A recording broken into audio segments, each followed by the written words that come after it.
the nation traumatized. It's for all that's gone on. The trauma has been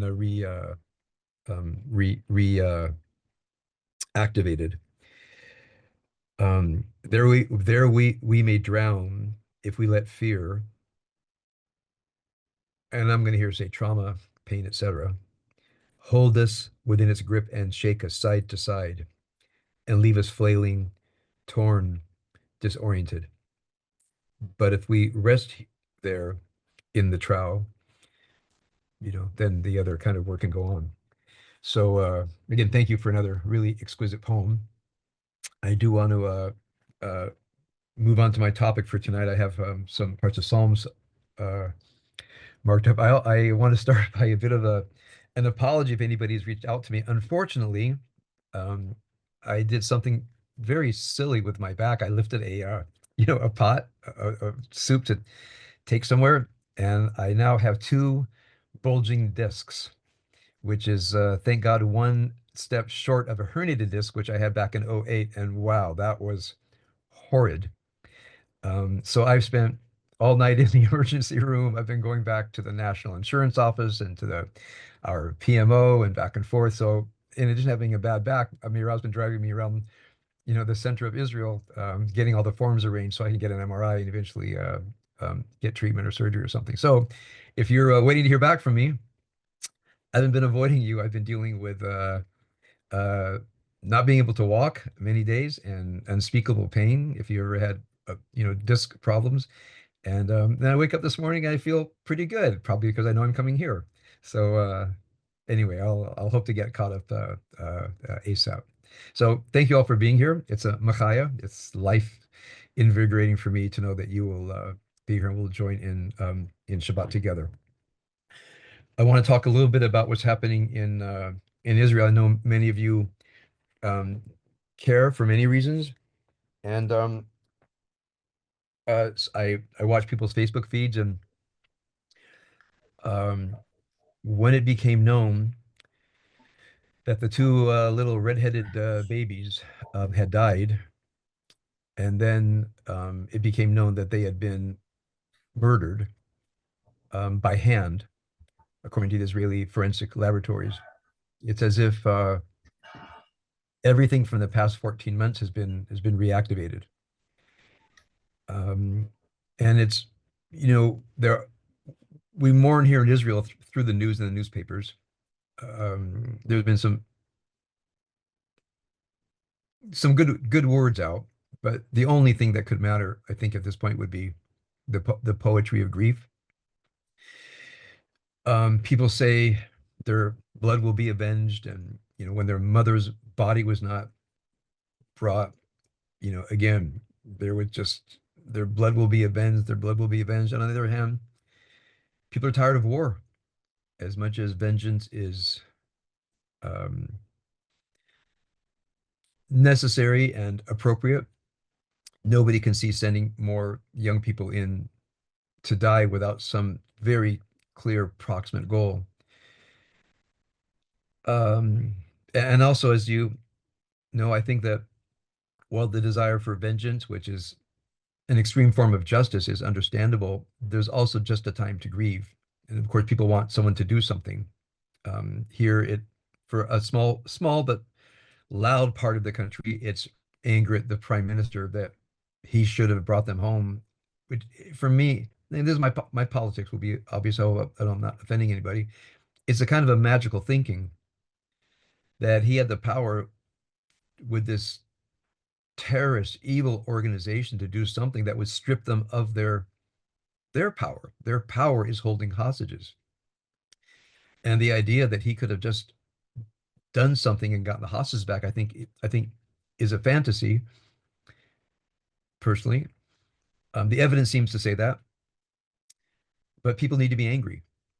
And if you already hate the prime minister, well, then you just know who the person to hate is. We have what are called toxic objects, people that we flow our toxicity out upon. Uh, it's a toxic object when it defies reason. And I think it defies reason to hate the prime minister because he was not able to airlift these hostages out of Gaza.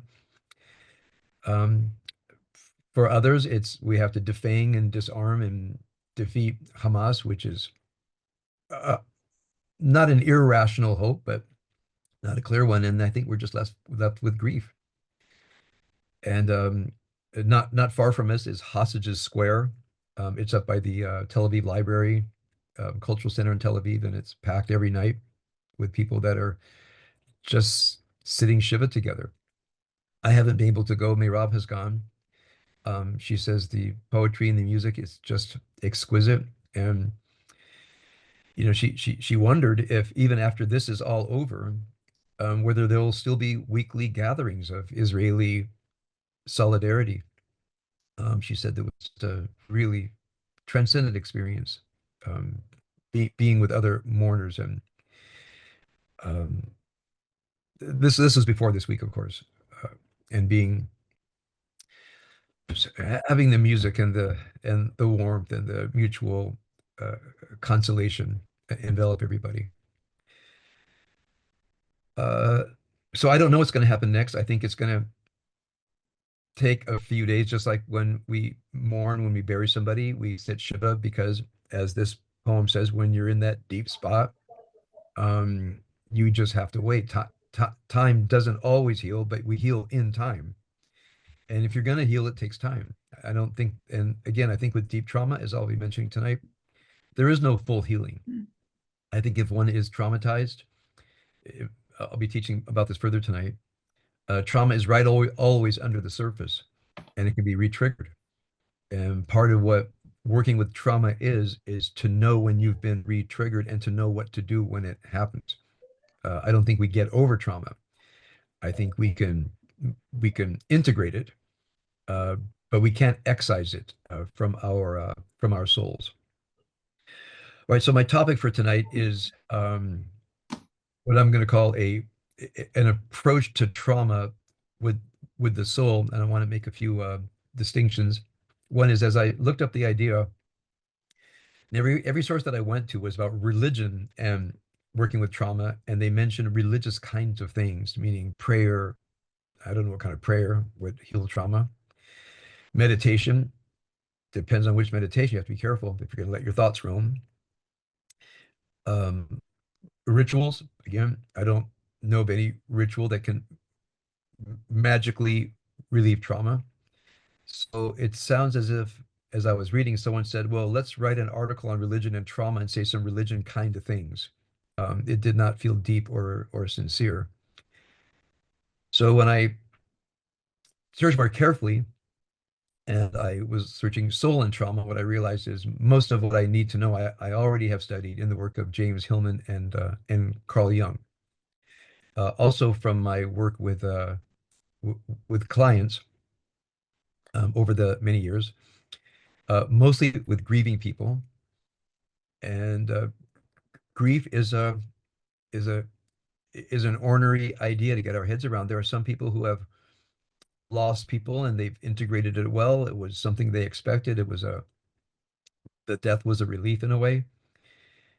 And other people mourn more in a divorce than they have in the death of a spouse. I've seen people who have mourned deeply when they became an empty nester. Their life was built around being a parent, and suddenly, a core goal, purpose, and meaning of life just ended, and people felt lost and despair and almost suicidal. I know it sounds unbelievable if you haven't gone through it, but it's real when you lose life purpose. I've counseled people who were tortured in the Iranian regime before they got out, certainly combat veterans, um, victims of rape and unspeakable violence, and nearly everybody talks about loss of soul. So I want to start there. This is again not a religious understanding of soul. I don't mean soul as the eternal part of our being that goes back to God when we die, although I believe that. So I don't mean soul in especially religious sense. I mean soul in more of a Jungian sense. Now, this is not only Jung because there's a lot that precedes Jung. I know the Western religious tradition much better than the Eastern, but in the Western religious tradition, going all the way back to to the Greeks. It's as if we have an accompanying spirit that goes with us through life. The Greeks called it the daimon, Deimon. It came in English as demon, but it really meant a spirit. Yeah, eudaimonia means good spiritedness. So the idea that there is a daimon, an inner teacher that accompanies you through life. So in your conscious ego self, here we are going step by step, trying to go through one challenge after another. But there's some kind of interior cognizance, some kind of interior consciousness that can actually see our lives in a wider perspective and can tell you you're doing the wrong thing. That's not the right path. Um, I always wonder about, in the idea of the will, how do, I think of the, levels of consciousness that I work with as I work with my own life. I think of the observer mind when I watch myself, objective mind, try to be objective about life and not be ruled by feelings and emotions.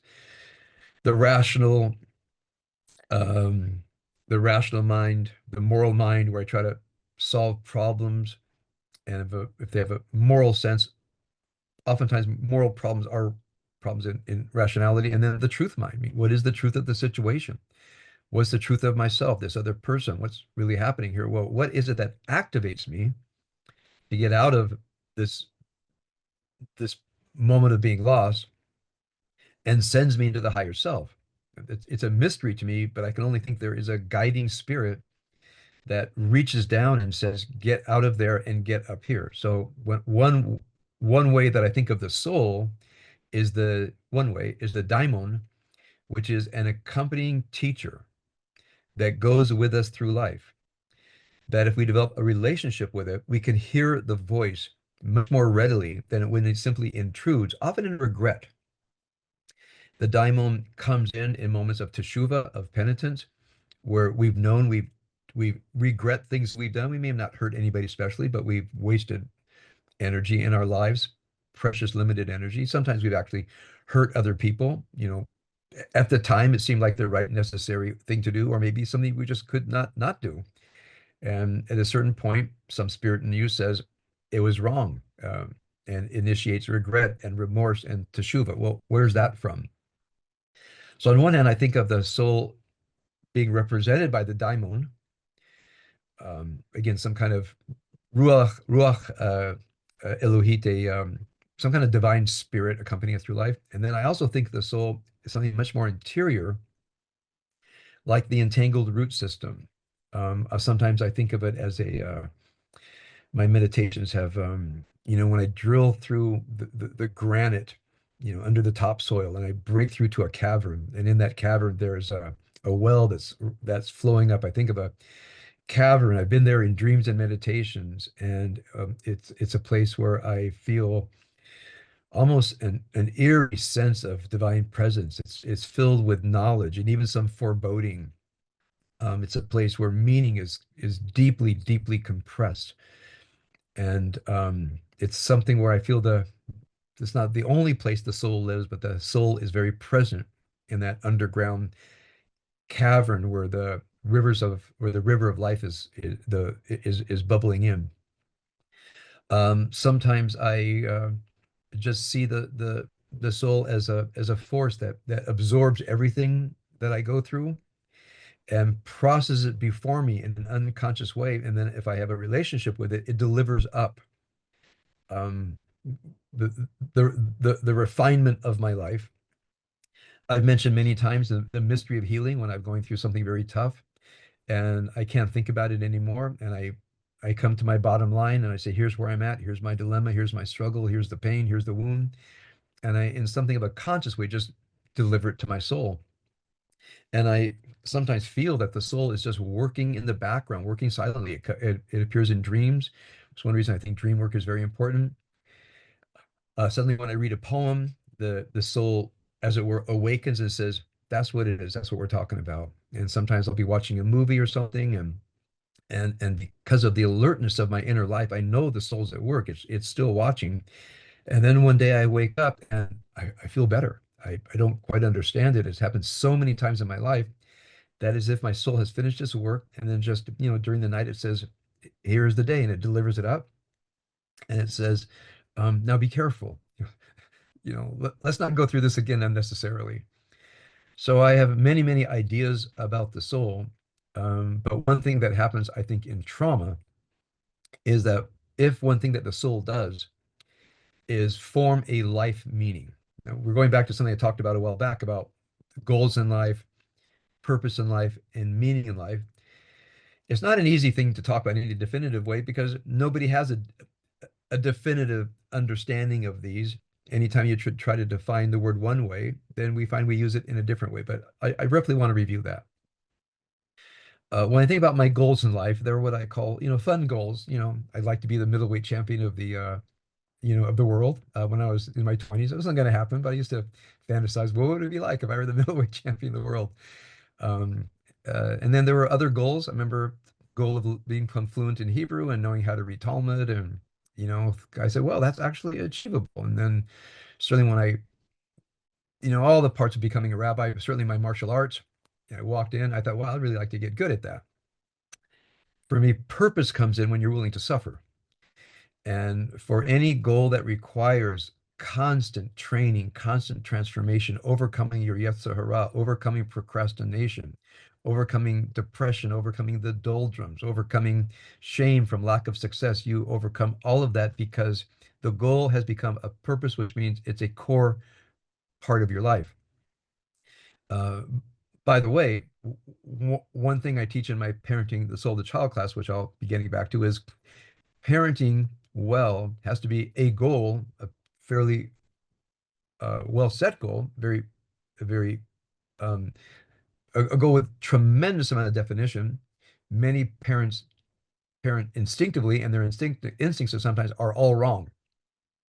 So I think the parenting, for example, needs training. Some people have the instincts are right, the instincts are wrong, but everybody can learn. And then it becomes purpose. Sometimes I'll have a person say, I don't have much purpose in my life. I said, are you married and do you have kids? Because if you're partnered up and you have kids, there's all kinds of purpose washing over your life that you're not seeing because a core part of our purpose in life is to be present to another person, and especially to children who don't have another chance. I mean, if you're a parent, you are their one chance to get it to get a good start. That has to be purpose. And meaning comes when you are sorely tested, when your bad habits come up and you realize I will have to transform, I will have to transcend, I will have to go places that I'm not ready to go if I'm going to be able to fulfill my life's purpose. Now, I think that's in general. By the way, this could be with a career. If your career is something that not only do you do well and make money at it, but you have to do it. It could be in friendships. It can be any kind of service to other people where goals and purposes and meaning come together. So I think at a certain point in life, our meaning in life to take shape because part of our identity. Part of what I am is a person who has this goal. This is unconscious. This goal, this purpose, and overcome these challenges. And then my life comes together. It's as if the entangled root system starts to take place, and it um, uh, helps the tree grow. There's a lot of implicit meaning in life, and I think for many of us who live our day-to-day lives, that I'm getting to my point here, which is life without violence, life without sudden terrible loss. We go day to day, and we're not constantly fighting against violence. We're not constantly have severe loss placed in front of us. So part of our meaning is our sense of self and what our life is like and what our days are like. Um, so, for example, let's say, I mean, I was in the military, but never in combat. I think from what I know, if one is in combat, you know you're going to lose friends. You know you might be maimed. You know you might die, and that's just part of getting up in the morning and doing your job. For the rest of us, using a military image, we're back in the supply shack. We're working in the infirmary or something.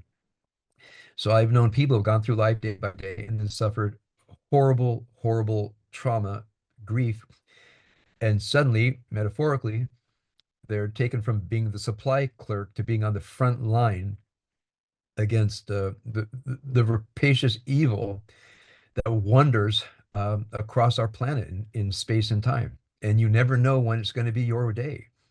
You never know when you will be pulled out of the supply shack and you will be put on the front line and say you will have to fight evil hand to hand, and it's not going to be easy, and you might get maimed and you might get killed.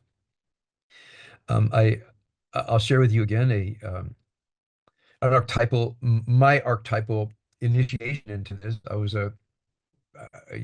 yeah, this must have been 1988 or 89. I just began my work at Stephen Wise Temple, and I was on the pulpit, and I saw a man younger than I am now, a man in his 60s, who would sit in the pews and then walk out, and sit in the pews and walk out. And after service, he came to me and he angrily said, "Me, you're talking about spirituality of the soul, and very aggressively." And he said, "Well, you don't know what it is when you have loss," and he began to describe himself. I said, "Okay, you want to come in and talk?" And reluctantly, he came in and he said, "I'm going to tell you something, and don't give me that book." And the book was When Bad Things Happen to Good People.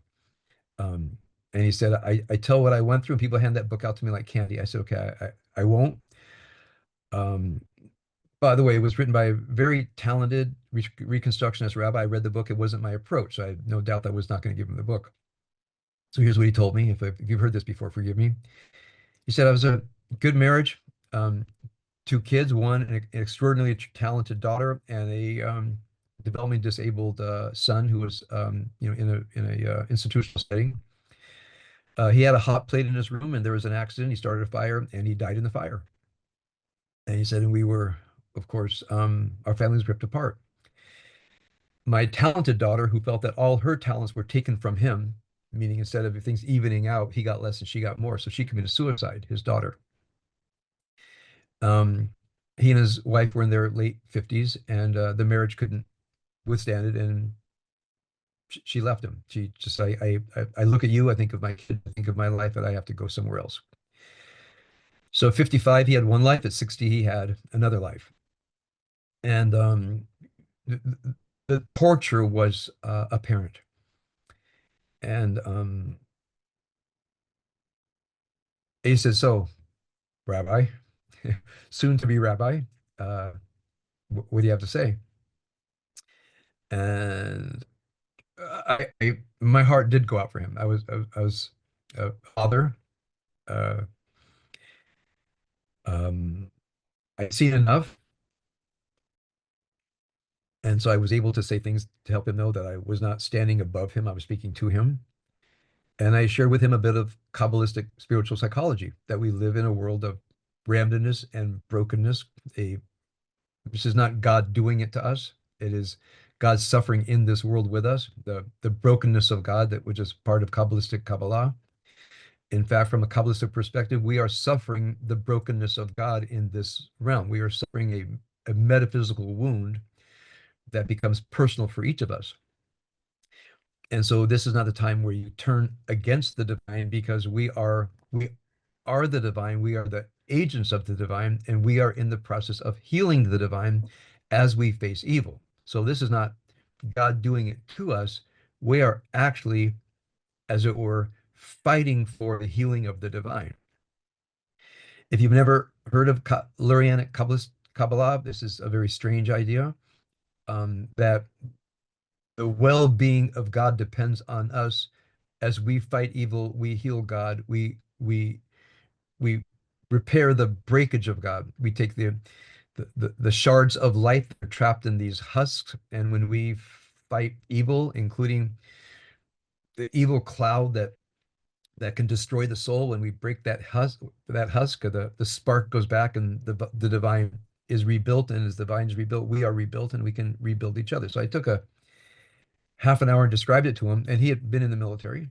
And as I said to him, I said, "What'd you do?" And he served during peacetime and was not in the infantry. And um, I said, "You got pulled out of the supply shack and you got sent on the front line.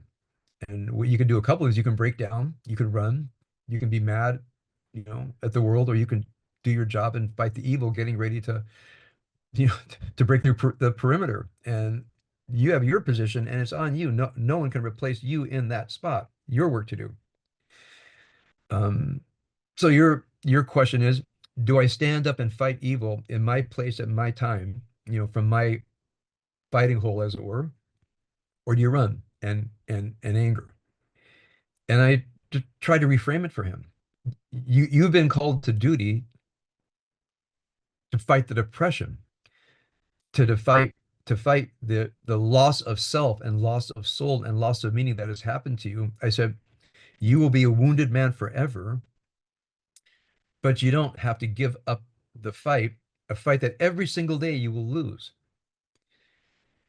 But going out fighting is different from going out retreating, from going out depressed to going out with a fighting spirit. Something's different. And said, and try to imagine, I know it's hard for you, but try to imagine um, that the restoration of God depends on how you and others conduct this fight.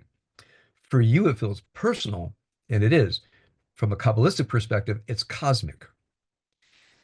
So we talked quite a bit, and I think it helped him. I mean, I know it helped him. He told me it helped him, and he would still come to services. And when I would speak, instead of leaving the room, he would close his eyes and meditate. After a couple of years, he stopped coming. Maybe he went somewhere else. But that again, it was the first time I've actually used Kabbalistic spiritual psychology in counseling. I've done it for myself. I began to use that on a regular basis in counseling, and I found that it had a very powerful effect on people who, number one, say, why did God do this? By the way, I see this in Israeli newspapers, and I'm just astonished. After all this time, people still say, why would God kill these little children? Why would God allow Hamas to do this? And I feel it's an especially, sorry for if I'm going to hurt your feelings. It's a kind of infantile way of seeing God, as if you haven't been in the world long enough to know that God doesn't protect people and care for people. Just because it hit you, your family, your people, you somehow feel that God's not doing God's job. Don't you look at what's happening in the world? If there were a God that took care of people, we'd see people being taken care of. It doesn't exist. So what do we do in a world where in the place of, random evil, maybe even God's miracles are random, not predictable, not reliable. I think they happen. I say that's the world we live in. So I let those go because I feel that sometimes newspapers have to print what I consider personally. And again, I'm feeling harsh when I see it, kind of an inauthentic religiosity that I don't think does anybody any good. Why put into someone's head that there might be a God that did this to somebody, or there might be a God who could have saved us but chose not to? It's abhorrent to me. I wish there were a spiritually connected Lurianic chief rabbi of Israel who could remind people what the world is like and what we're doing here, which is doing our duty to fight evil, restore our souls, and in doing so, restore God from the brokenness that the divine endured in the foundational cosmic tragic breakage. So that being said, what does it mean for ourselves when we go through this trauma? So first of all, whether it's trauma that you've gone through or the national trauma here, I think there are a few things that are important. Then I'll read a few lines from Psalms. Um, uh, One is, I think trauma happens in mind, certainly in emotions, in the soul, and in the body. Depending on the kind of trauma, again, people are radically different. Some people don't absorb it into the body. Some people don't absorb it in the soul. So you never know until you find the specific person. That's why I don't believe there's any one size fits all treatment of any spiritual work, because we are all so different.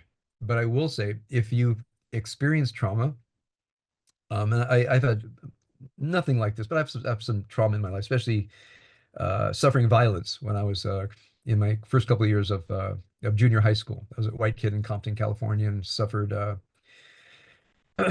some extreme violence. And I didn't even consider myself to be a traumatized person until I became more psychologically sophisticated. I said to myself, "Wow, I'm carrying around trauma." So here's a couple of things. So first of all, in trauma, oftentimes when it's personal trauma, the soul takes flight. I remember this one particularly vicious experience where I could see it as in a camera, but I can't remember experiencing it. And I've tried very often. I gave up a long time ago to actually. I want to be mysterious here. A guy cornered me on someone's porch, picked up a branch, and was beating me mercilessly with a tree branch. Um, I could see it, and I tried to go back to the porch and like refeeling my body, and my body absolutely refused to go back there. And so what I would do is I would freeze frame it. And I would freeze frame seeing myself. And what I tried to do as me now, going back to that 12-year-old kid then, was, send compassion, sailing healing, as if I could in future time go to past time and help him through it. I'm here, I'm going to get you through it. It's going to end, and you will end up in you know, you will up in a better place. Just get through these awful, 10 minutes or whatever it was. That's one thing I do. The second thing I did, for many years after, I would get re-traumatized when I felt threatened. Sometimes when I felt threatened, I truly felt I was back there, and I didn't have psychological sophistication, but I trained myself to know, oh, it's being triggered. Sometimes I would be with friends and they would see me tense up and they'd say, "What's happening?" I say, "It's okay," but I knew it was happening in me. Um, I saw somebody that looked like the guy. I felt, kind of claustrophobic, and my body said, I have to fight for my life. And I didn't, but I knew it was happening in me. Um, so when you've been traumatized and you've had loss of soul, one thing is to go back and be with you in some kind of strange empathetic way and heal yourself from now back to them. A second thing is know what happens when it gets triggered and engage in acts of self-soothing. And also from a wider perspective, I know this may sound a little bit strange. I had to put that in terms of, race and America. Late 1960s, the repressed rage of Black Americans came to the surface, and at least where I lived, it was, every white person was a target, and I understood it. I never came out hating Black people, by the way. I felt part of what's happening is their stored up rage and trauma now being taken upon in a criminal way. But I understood it was crime, but I understood. I represented everything that they had gone through. And it helped me say, well, this is it's not personal. It's not about me. Uh, so I learned my own coping mechanisms. Another coping mechanism for me was joining the Marines. For the many reasons I joined the Marines, it was because I wanted to wear armor. Um, and in my constant, search of putting on armor is also my lifelong martial arts practice. I've been, including my military service, I've been doing martial arts, you know, weekly since I was 18 years old. Taking a break now because of my back, but I'll get back to it partly because it helps me deal with trauma and heal my soul. So, um, if what happened then to me was my soul took flight as to not be in that moment. Another thing that happened to me was I never felt safe. I never felt safe in the world again. It was the wrong age, wrong time, wrong degree of violence. And I think one thing to know is that when you're traumatized, your world never goes back to what it was. So that's why I don't think people get over trauma. I think they learn how to go back and heal themselves imaginatively during trauma, from a spiritual whole place to the suffering moment. And I think part of what healing to the degree that we can heal from trauma is help the soul re-inhabit the body. The soul took flight, and you might say, this may sound strange, that the soul's a little bit cherry, backing into a body, living in a world where one can be so severely traumatized. And in a strange way, we have to coax the soul back into the body. And I think one way that we coax the soul back into the body is creating an inner spiritual environment, including meditation, poetry, any kind of spiritual practice, including, by the way, going to beautiful places in nature where you feel safe, where the soul can relax. So there's all the things that one has to do in the body, especially engaging in, going to places of beauty in the mind, rehearsing pleasant moments, that can overwhelm the horrible moments. Um, and for me, part of it has been certainly a love of poetry and a love of literature, and oddly, um, loving to watch violent movies where the good guys win. It's been, you know, Clint Eastwood, man. He helped me, man. Just watching Clint Eastwood walk into a situation and there's the bad guys and Clint takes care of business. People say, "Why do you like Clint Eastwood? That's so lowbrow." I said, "Not for me. It's not lowbrow. Clint Eastwood is helping me get through this." Um, so now another person might say, "Oh, I watch Clint Eastwood movies and I get re-traumatized." So I don't watch Clint Eastwood movies, but there's probably some cinema, some literature that you love.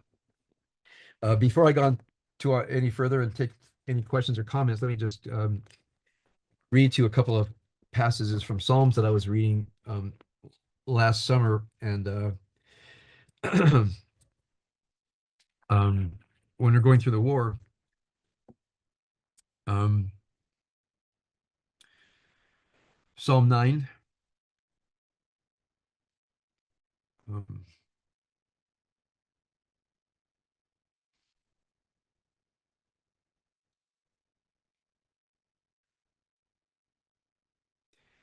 verse 6. You destroyed nations. This is the psalmist talking to God. Psalm 9, verse 6. You destroyed nations and doomed the wicked. You blotted out their name for eternity. The enemy, even his ruins, are gone forever. And the cities that you uprooted, the memory is vanquished. God is enthroned forever. God will be a fortress of the oppressed.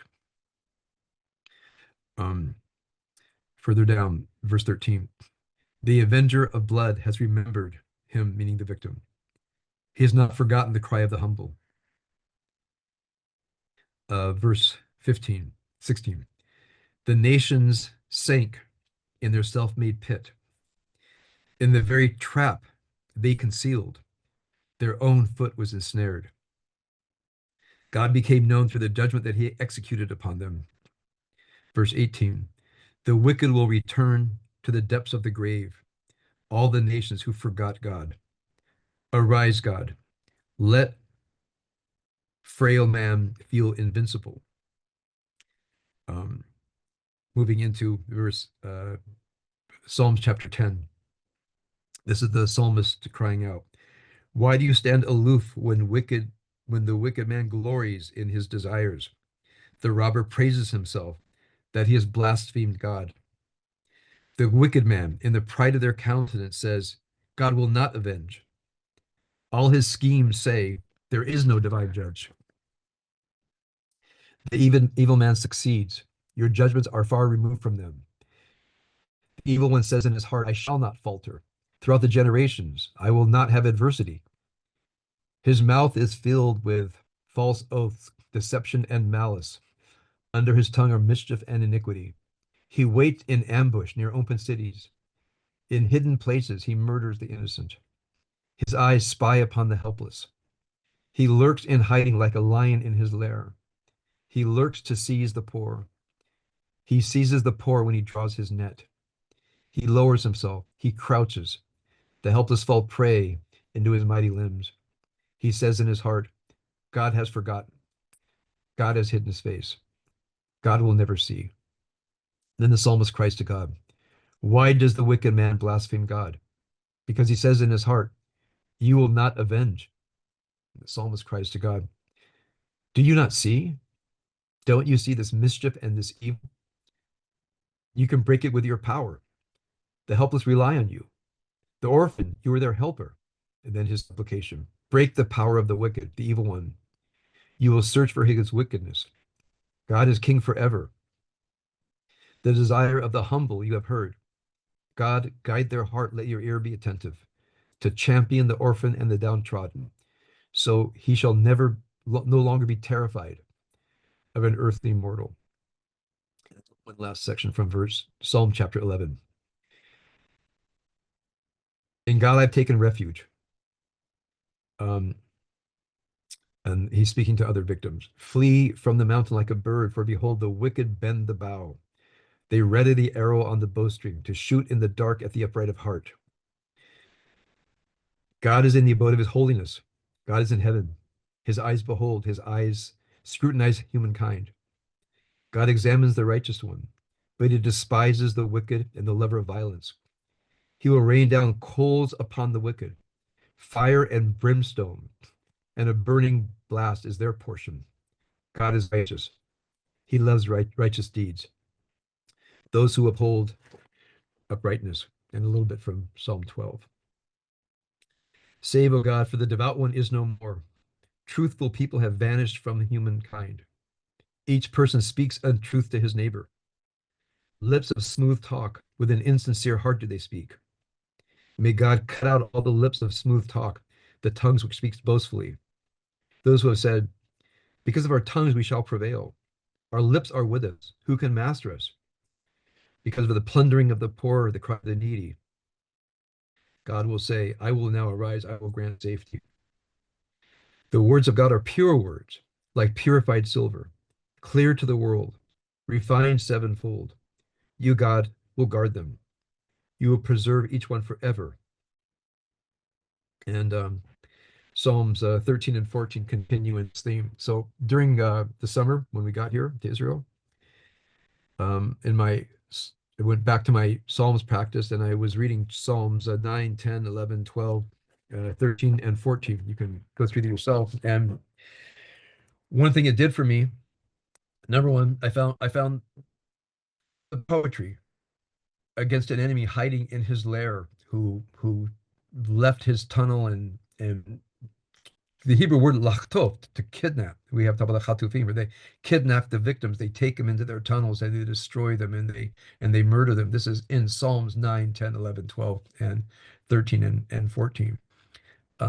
It reminded me that when Sahal, when the Israeli army went in and they blasted them and rained fire and brimstone and coals upon them, it's exactly what my heart felt.